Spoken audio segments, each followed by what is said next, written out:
Hoka ONE ONE has released its third edition of Rincon. Now it's a Rincon 3. It was released on the 1st of August. Today we're gonna talk about how good is this Rincon 3, the third edition of a Rincon. Has it been better? Or it has not been any much better than what it used to be before?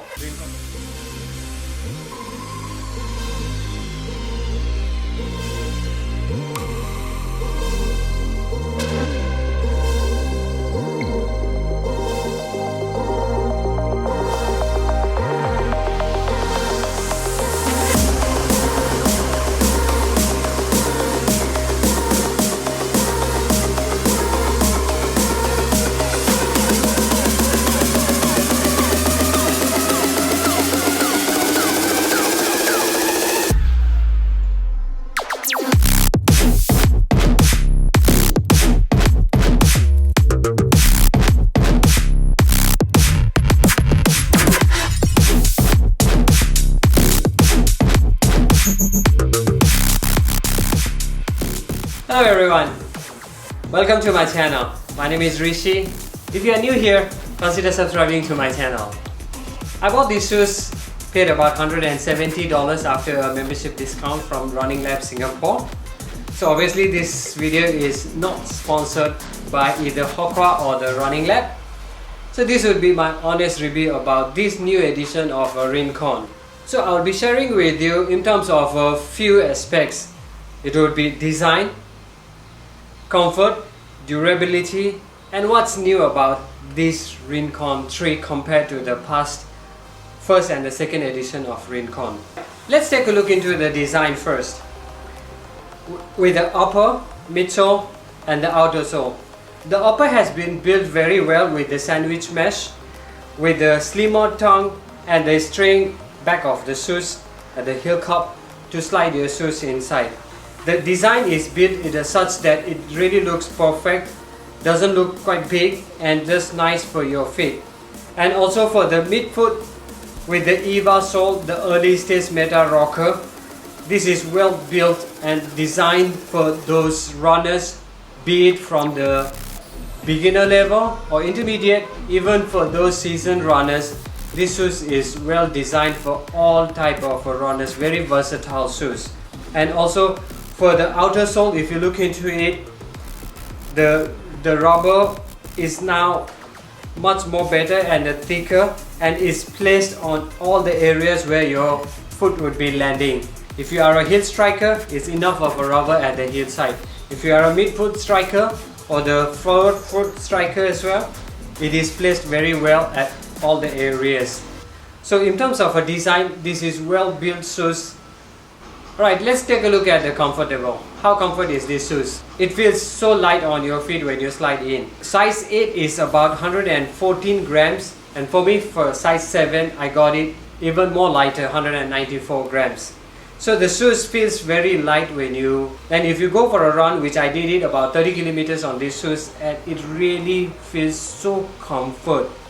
It doesn't make you feel that the shoes is heavy. It doesn't make you feel that you have a pain on an ankle. It doesn't make you feel that it's the pain on your back or hamstrings or anywhere. So it really feels good. And with the EVA midsole, you can really feel that the acceleration is so good that if you are trying to pick up a pace, it really helps you a lot. With the 5 mm heel to toe drop, you can really feel that you can accelerate. So in terms of a comfort, I would say this shoes is very comfortable shoes because of the weight, because of the way it is designed, because of how the shoes is built. So now let's take a look at the durability. How would these shoes gonna last? Is it gonna last longer? For me, when I purchased this shoe, when I look into it, the way it is designed, the upper, midsole, as well as the outer sole, I would say this shoes should last longer. It's not like a Rincon 2 where the outer sole was a bit thinner, but on this one the outer sole is a bit thicker. And of course, it's not just about the outer sole when it comes to the durability, the way it has been built for the upper, the sandwich mesh. For my opinion, this shoes should last about 600 to 700 kilometers. So what's new with the Rincon 3 compared to the Rincon 2 and probably even the Rincon 1? Firstly, now the Rincon 3 comes in two varieties, regular one, and there is a wider cut as well. So you have an option.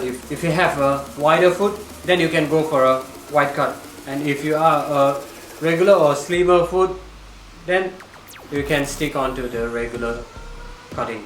For me, I'm sticking on to the regular cutting.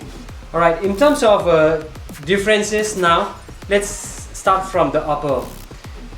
On a Rincon 3, the upper now is much more better. If you look into it, the upper, the sandwich mesh has this cuts or a bit of a shredded where the air would penetrate inside and you would feel much more comfort.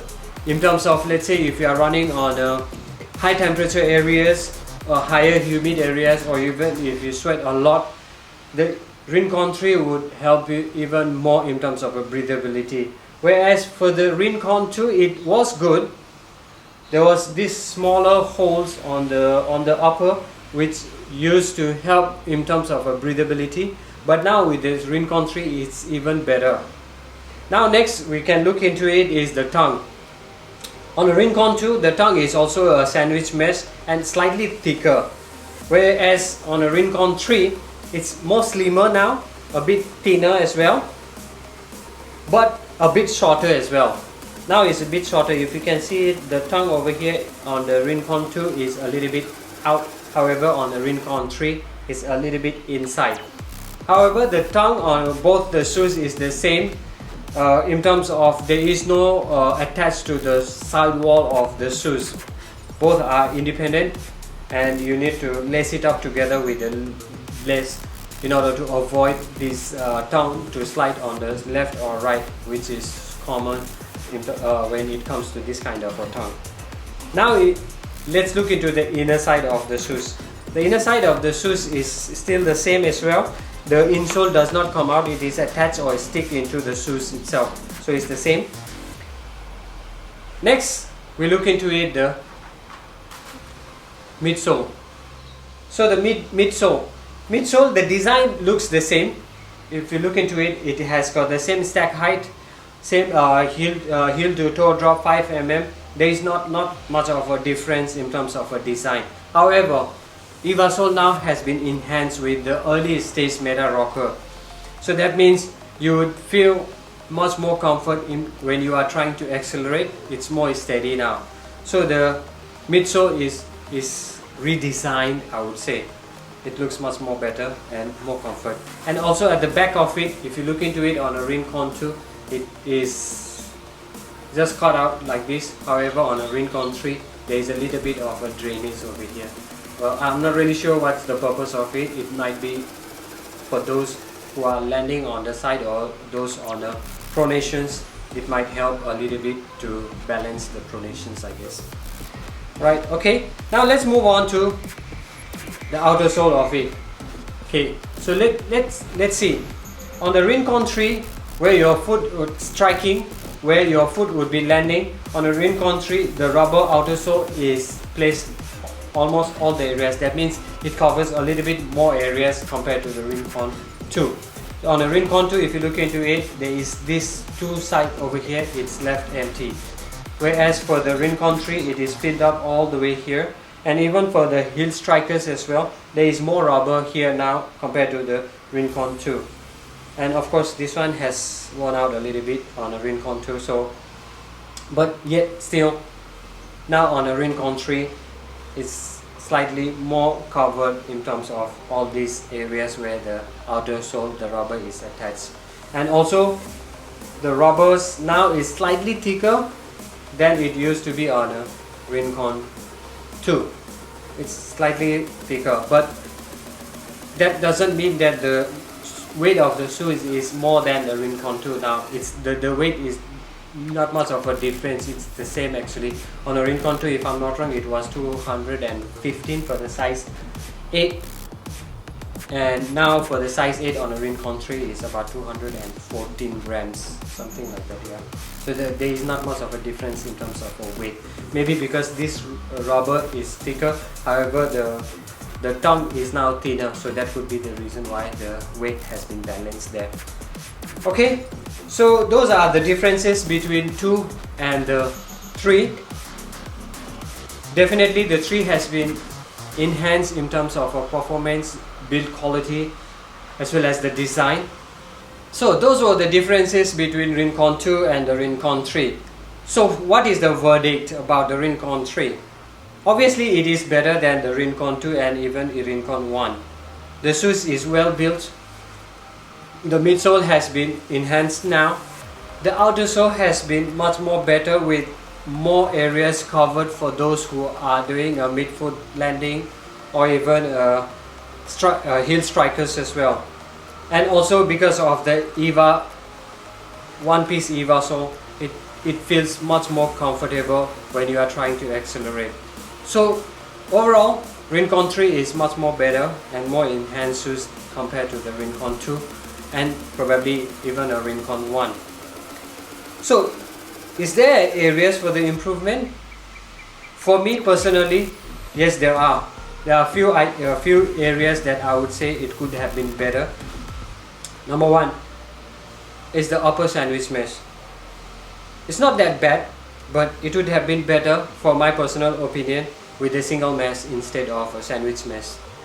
Because the weather here in Singapore is very hot. I sweat a lot and I do not really like to hear the sound of a squeezy when I sweat a lot and it goes into my shoes. And in order to avoid that, if it's a single layer of the mesh, then probably the chances of having sweat stuck into the shoes is lesser. So that is one of the things. Next thing is the tongue. As I mentioned, the tongue is shorter. Or I would say it would have been better if the tongue is slightly longer. It's okay like this, but maybe 1 inch more. The weight wouldn't have been much difference unless we all are going for some kind of a races where a second matters. But for the casual runners like me, I guess 1 or 2 grams doesn't really matter, but the tongue could have been better, I would say. Other than that, the shoes is really nice, perfect for all kind of runners, very versatile shoes. You can go for a tempo run, you can go for an easy run, you can go for a long distance run as well, and it would really make you feel good on these shoes. So I hope this video was useful, the review was useful for you to decide whether you should go and buy Hoka ONE ONE Rincon 3 or you would like to stick on to the Rincon 2, because the Rincon 3 is out in the market now. There is a possibilities the price for the Rincon 2 would drop a little bit depending upon the stores who are carrying the shoes nowadays. Rincon 3 is definitely improved version of Rincon 2 and even a Rincon 1. Alright, thank you very much for watching this video. I hope this was useful. If you like the video, consider giving a thumbs up right below and consider subscribing to my channel for more of this kind of reviews and other kind of videos. Thank you very much everyone. Take care of yourself, take care of the people around you, stay safe, bye bye.